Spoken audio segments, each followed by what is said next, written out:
Bonjour à tous. Aujourd'hui, nous aborderons la troisième partie qui présente la pensée philosophique de Simone de Beauvoir et de son œuvre intitulée Le deuxième sexe, riche de références philosophiques, littéraires, historiques, sociologiques, biologiques et médicales. Simone de Beauvoir, excluant tout déterminisme chez l'humain, s'intéresse donc autant à l'infériorisation de la femme en tant que fait qu'à ses causes, qui ne sauraient venir de quelque ordre naturel. Je cite Simone de Beauvoir, passage du chapitre intitulé Le point de vue du matérialisme historique, extrait de son œuvre Le deuxième sexe.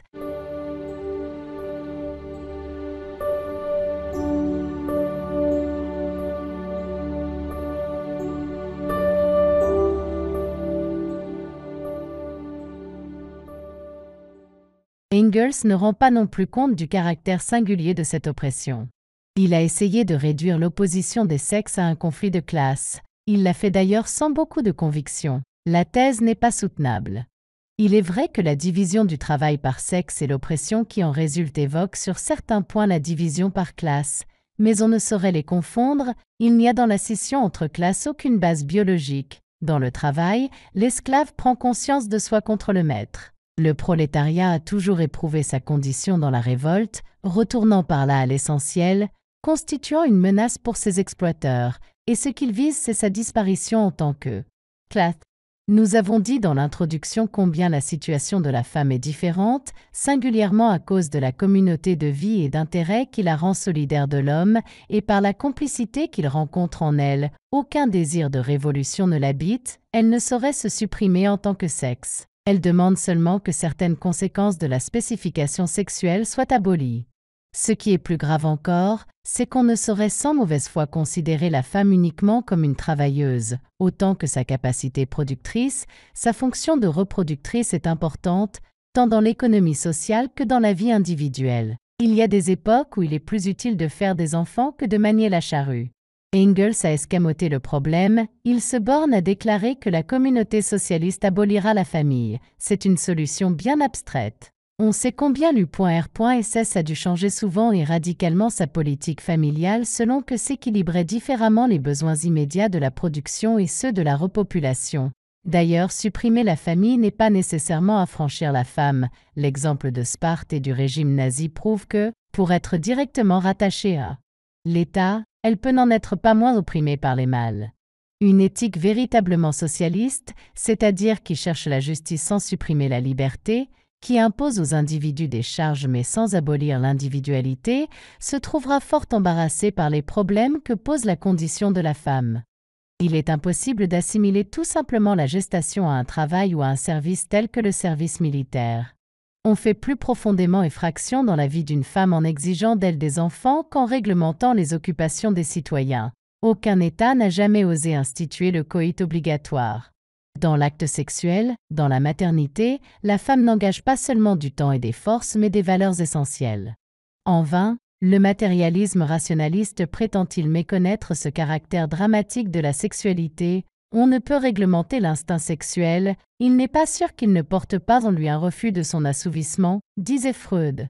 Ce qui est certain, c'est qu'il ne se laisse pas intégrer au social parce qu'il y a dans l'érotisme une révolte de l'instant contre le temps, de l'individuel contre l'universel. À vouloir le canaliser et l'exploiter, on risque de le tuer car on ne peut disposer de la spontanéité vivante comme on dispose de la matière inerte, et on ne peut pas davantage la forcer comme on force une liberté. On ne saurait obliger directement la femme à enfanter. Tout ce qu'on peut faire, c'est l'enfermer dans des situations où la maternité est pour elle la seule issue. La loi ou les mœurs lui imposent le mariage, on interdit les mesures anticonceptionnelles et l'avortement, on défend le divorce. Ce sont exactement ces vieilles contraintes du patriarcat que l'U.R.SS a aujourd'hui ressuscitées.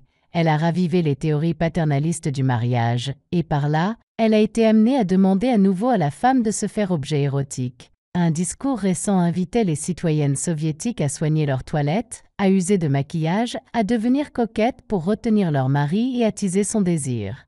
Il est impossible, on le voit bien par cet exemple, de considérer la femme uniquement comme une force productrice. Elle est pour l'homme une partenaire sexuelle, une reproductrice, un objet érotique, une autre à travers laquelle il se cherche lui-même.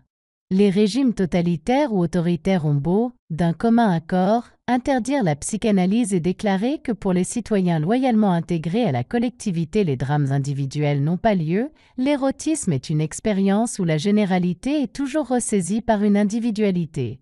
Et pour un socialisme démocratique où les classes seraient abolies mais non les individus, la question du destin individuel garderait toute son importance, la différenciation sexuelle garderait toute son importance. Le rapport sexuel qui unit la femme à l'homme n'est pas le même que celui qu'il soutient avec elle, le lien qui la rattache à l'enfant est irréductible à tout autre. Elle n'a pas été créée par le seul outil de bronze, la machine ne suffit pas à l'abolir. Revendiquer pour elle tous les droits, toutes les chances de l'être humain en général ne signifie pas qu'on doive s'aveugler sur sa situation singulière. Et pour la connaître, il faut déborder le matérialisme historique qui ne voit dans l'homme et la femme que des entités économiques. Ainsi, nous refusons pour la même raison le monisme sexuel de Freud et le monisme économique de Engels. Un psychanalyste interprétera toutes les revendications sociales de la femme comme un phénomène de protestation virile. Au contraire, pour le marxiste, sa sexualité ne fait qu'exprimer par des détours plus ou moins complexes sa situation économique. Mais les catégories clitoridiennes ou vaginales, comme les catégories bourgeoises ou prolétaires, sont également impuissantes à enfermer une femme concrète.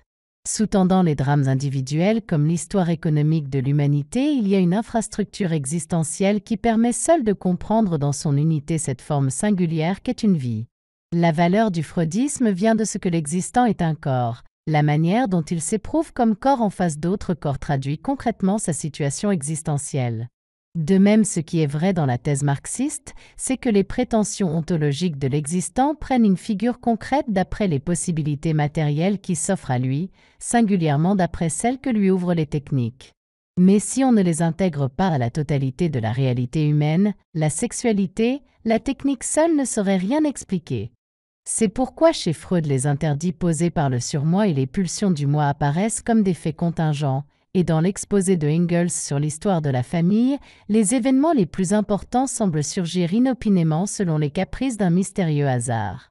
Pour découvrir la femme, nous ne refuserons pas certaines contributions de la biologie, de la psychanalyse, du matérialisme historique, mais nous considérerons que le corps, la vie sexuelle, les techniques n'existent concrètement pour l'homme qu'en tant qu'il les saisit dans la perspective globale de son existence. La valeur de la force musculaire, du phallus, de l'outil ne saurait se définir que dans un monde de valeurs. Elle est commandée par le projet fondamental de l'existence se transcendant vers l'être.